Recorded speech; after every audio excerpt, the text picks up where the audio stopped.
কি অবস্থা? ভালো। মা জানো, আজকে আমার ক্লাসের এক বন্ধুকে আমার অন্য বন্ধুরা অনেক কষ্ট দিয়েছে। আমার ওর জন্য খুব খারাপ লেগেছে মা। কি হয়েছে আমাকে একটু খুলে বলো তো।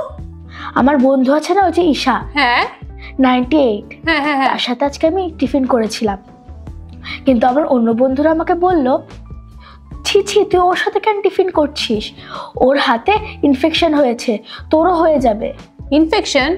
কি ইনফেকশন?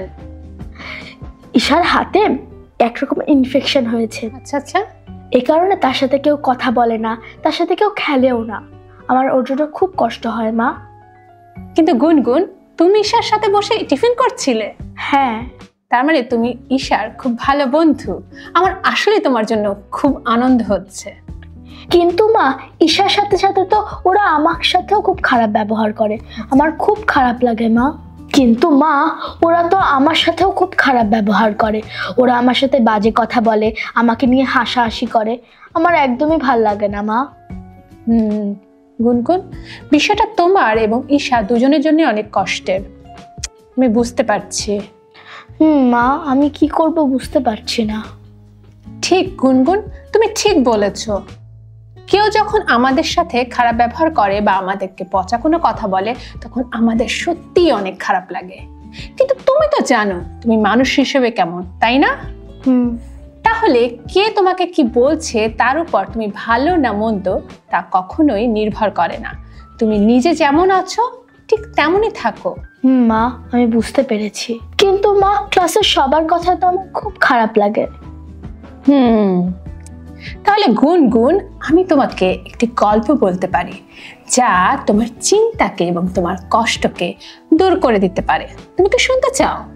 বলো শুনি। তাহলে চলো গল্পটা আমরা শুনি। সাহসী পাখি টুইটি। অনেক আগে বনের মধ্যে বাস করত একটি ছোট্ট পাখি যার নাম ছিল টুইটি। টুইটি গান ও নাচ করতে ভালোবাসত, আর সে অনেক আনন্দ উচ্ছ্বাস নিয়ে সময় কাটাতো। একদিন সবুজ মাঠে টুইটি গান ও নাচ করছিল। ঠিক তখনই বড় পাখির একটা দল উড়ে সেখানে আসলো, আর ছোট্ট টুইটিকে তার আকৃতির জন্য উত্ত্যক্ত করলো, কথা শোনালো, আর টুইটিকে অপমানজনক নামে ডাকলো আর হাসাহাসি করলো। এতে টুইটি খুব লজ্জিত ও অপমানিত হলো। টুইটি বড় পাখিদের এই তিরস্কার আর অপমান ভুলে থাকার চেষ্টা করলো, কিন্তু পারল না। যতবার সে বড় পাখিদের দেখত তার অনেক মন খারাপ হতো আর লজ্জাবোধ হতো। কিন্তু একদিন টুইটির বুদ্ধিমান প্যাঁচার সাথে দেখা হলো, যার নাম হুতুম। ছোট পাখি, তোমাকে দেখতে এমন লাগছে কেন? হুতুম প্যাঁচা, বড় পাখিদের জন্য আমার মনটা খারাপ হয়ে আছে। ওরা আমাকে নিয়ে হাসাহাসি করে কারণ আমি অনেক ছোট। ও তাই? ছোট পাখি, আকৃতি আর শক্তি সব কিছু নয়, সবচেয়ে মূল্যবান তোমার হৃদয় কেমন, আর অন্যের প্রতি তোমার আচরণ কেমন। তাই হুতুম প্যাঁচা? হ্যাঁ তাই।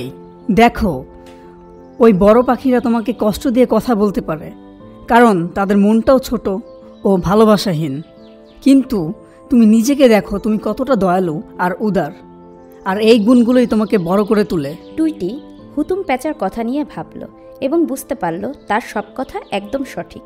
সে বড় পাখিদের কাজ ও কথা নিয়ন্ত্রণ করতে পারে না, কিন্তু নিজের প্রতিক্রিয়া নিয়ন্ত্রণ করতে পারে। অন্যদের বিরক্তিকর অপমানজনক কথাকে গুরুত্ব না দিয়ে সে নিজের দয়া ও উদার মনের পরিচয় প্রকাশ করতে পারে। হুতুম প্যাঁচার সাহায্যে টুইটি শিখল কিভাবে অন্যদের উপহাসকে গুরুত্ব না দিয়ে নিজের ব্যক্তিত্বকে গৌরবের সাথে প্রকাশ করতে পারবে। এভাবেই সে আনন্দে গান গেয়ে ও নেচে আনন্দের সময় কাটাতে শুরু করলো, সাথে অন্য পাখিদেরও তার মতো সাহসী হতে উৎসাহ দিল। বড় পাখিরা দেখল ছোট পাখিরা আর তাদের উপহাস অপমানে কোনো গুরুত্ব দিচ্ছে না। এটা বুঝতে পেরে তারাও আর মজা পেল না, উড়ে চলে গেল। টুইটি এবং অন্য পাখিরা অবশেষে স্বাধীনভাবে গান ও নাচ করে শান্তিতে আনন্দে বাস করতে লাগলো। ধন্যবাদ হুতুম প্যাঁচা, তোমার কথা সঠিক ছিল।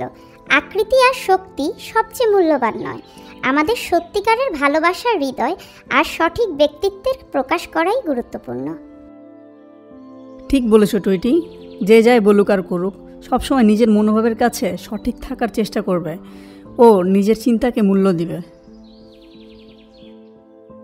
ওয়াও মা, গল্পটা আসলেই খুব ভালো ছিল। আমার ভালো লাগছে গুনগুন, তুমি যে গল্পটি বোঝার চেষ্টা করেছো।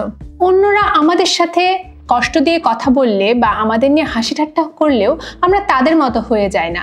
এই বিষয়গুলোতে আমরা অন্যদের থেকে আলাদা হতে পারি, ঠিক তোমার মতো।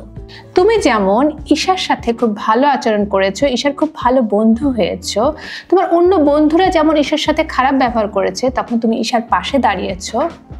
আমরাও আমাদের কাজ দিয়ে এবং আমাদের কথা বলা দিয়ে অন্যদের থেকে আলাদা হতে পারি। হ্যাঁ মা, আমি তোমার এই গল্প ও আজকের এই ঘটনা বুঝতে পেরেছি। আমাদের মনে রাখতে হবে যে আমরা যা বলি বা আমরা যা করি তা সম্পূর্ণভাবে আমাদের নিজেদের দায়িত্ব। মানুষ আমাদের নিয়ে কি বলছে সে বিষয়ে মন খারাপ না করে আমাদের ঠিক কি করা উচিত সেই কাজটি আমাদের করতে হবে। ঠিক বলেছ মা, আমি এখন থেকে আমার বন্ধু ঈশাকে আরো বেশি সাহায্য করব। আর যারা আমাদের সাথে খারাপ ব্যবহার করেছিল তাদের সাথেও আমরা ভালো ব্যবহার করব, যেন তারা ধীরে ধীরে আমাদের মতো ভালো আচরণ করতে পারে। ঠিক তাই মামনি।